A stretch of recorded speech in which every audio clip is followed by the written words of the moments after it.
In today's video, I'm not covering the following three issues. First, what is Trump's Executive Order 14160? Second, what is Supreme Court's decision on Trump's Executive Order 14160? And third, what is the impact on birthright citizenship? Okay, so first let's have an overview of the recent Supreme Court decision. This is a decision made by Supreme Court on June 22nd, 2025 on the case Trump sue CASA.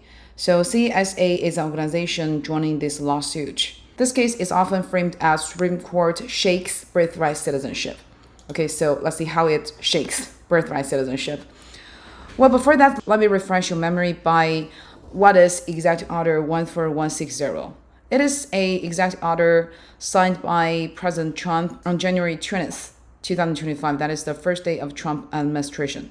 It directs federal agencies to redefine the scope of 14th Amendment's citizenship clause. And it says only individuals born to at least one U.S. citizen, lawful permanent resident, that is green card holder, or other person lawfully admitted for permanent residence or naturalization shall be considered subject to the jurisdiction of the United States for the purpose of birthright citizenship. So in other words, it says that only in the situation that one of the parents is green card holder or U.S. citizen, then the baby born on the land of the United States can get U.S. citizenship. But as you know, before that, no matter who your parents are, anybody born on the land of the United States will get U.S. citizenship. Okay, so let's see what are the group of people that will be excluded by Executive Order 14160. First of all, children born to undocumented immigrants. And second, children born to tourists. That is, as you know, there are tens of thousands of women fly to the United States every year just to give birth here, to have their baby get U.S. citizenship, right? So these people will also be excluded under Executive Order 14160.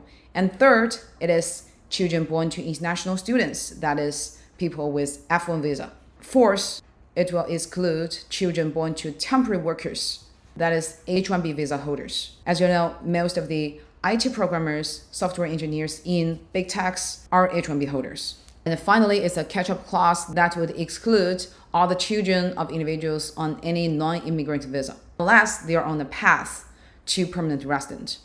Okay, so it actually excludes a pretty broad group of people. Then let's see what is the Supreme Court's decision on Trump's executive order. Here are some key highlights. The Supreme Court wrote 623 that lower federal courts do not have the authority to issue universal or nationwide injunctions that block a federal policy beyond the parties involved in the lawsuit. It's kind of interesting but confused and weird decision, right? It does not touch the constitutionality of Executive Order 14160, but just redefine the scope of authority of lower federal courts. And it also gives 30-day grace period for the lower courts to reconsider whether they will limit the injunctions only to protect those who join the case as named plaintiffs. So it means 30 days later, on July 27th, 2025, there will be a clear decision. But actually, what I would like to share with you is that for immigrants who like to give birth to their babies on the land of the United States, it's actually clear enough for you to make decision for your family plan. Why that? So from the Supreme Court's decision itself, it only restricts the lower federal court's rights, but it actually makes Trump's executive order much easier to be enforced. There are in total 94 federal district courts in the United States, and there are in total around 700 judges in all of those federal district courts. And before the Supreme Court's decision on June 27, 2025, any of those 94 federal district courts can issue an injunction to block the enforcement of the president's executive order, which means that if the president wants to enforce an executive order, he needs to make all of the 94 federal district courts good with it, or at least more than half of the 700 district court judges agree with his executive order. So that is pretty hard or even mission impossible. That is also the reason why the prior presidents seldom sign any executive order, or even if they sign some executive order, the content of the executive order is pretty mild, so that none of the 94 federal district courts would say no. None of them would issue an injunction to block the enforcement of the president's executive order. Of course, the prior presidents have been trying to change the federal district court's authority, but none of the 5 prior presidents has won on that. And this time, Trump wins on that. And Trump wins even more on birthright citizenship.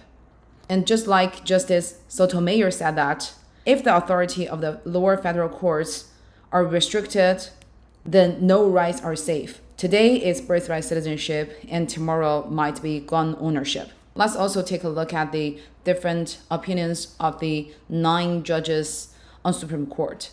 So the majority opinion authored by 6 judges, it's just like the final decision.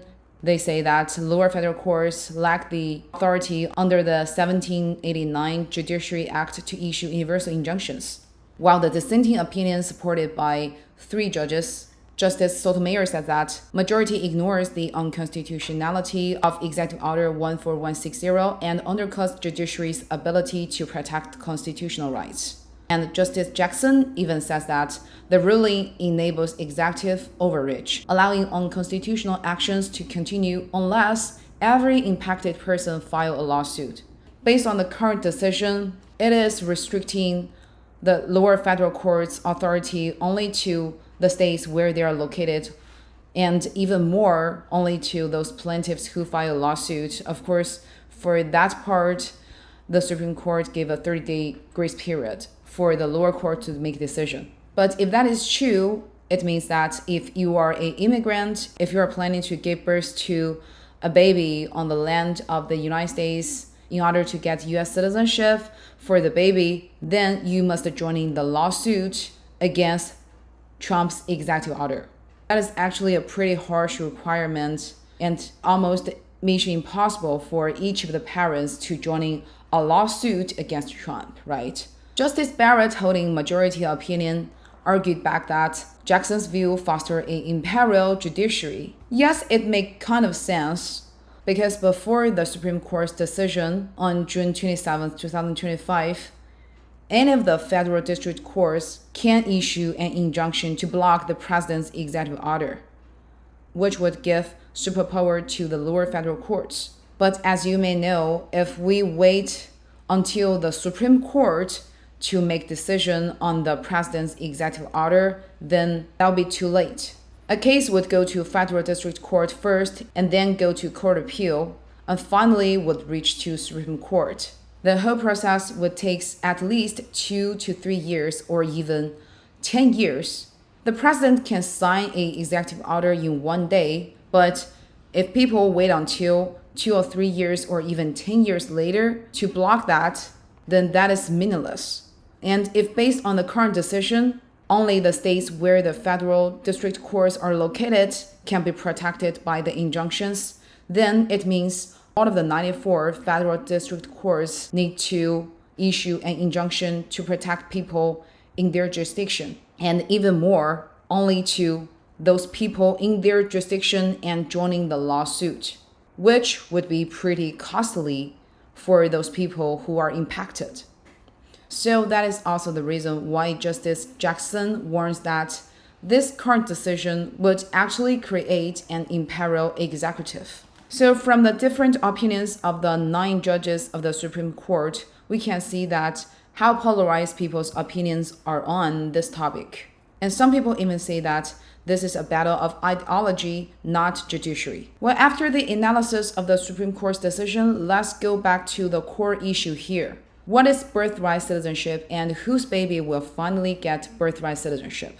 Birthright citizenship is in the 14th Amendment of Constitution. It says that all persons born or naturalized in the United States and subject to the jurisdiction thereof are citizens of the United States. Well, we need to know some of the context in order to better understand birthright citizenship. The 14th Amendment was actually passed in the aftermath of the U.S. Civil War. and its background is deeply tied to slavery. It's used to protect the enslaved people. There is a precedent in case Dred Scott Sue Sanford in 1857. It wrote that black people could never be U.S. citizens, even if they are born in the U.S. So 14th Amendment says that we need to protect the enslaved black people to help them get citizenship.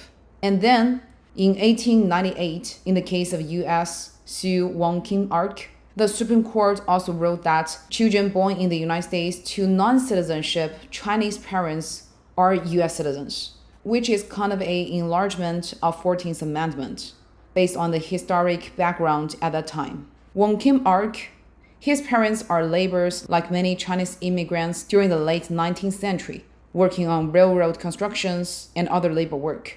The rationale of the Supreme Court in this case is that even if the parents of Wong Kim Ark are not U.S. citizens, they are legally residing on the land of the United States and they are contributing to the country for many years. Under that situation, it makes more sense to give their children U.S. citizenship. We will find that no matter for the purpose to protect enslaved people or the purpose to protect Chinese laborers, they are all people legally living on the land of the United States who are contributing to the country a lot. That explains the modern controversy for 14th Amendment birthright citizenship.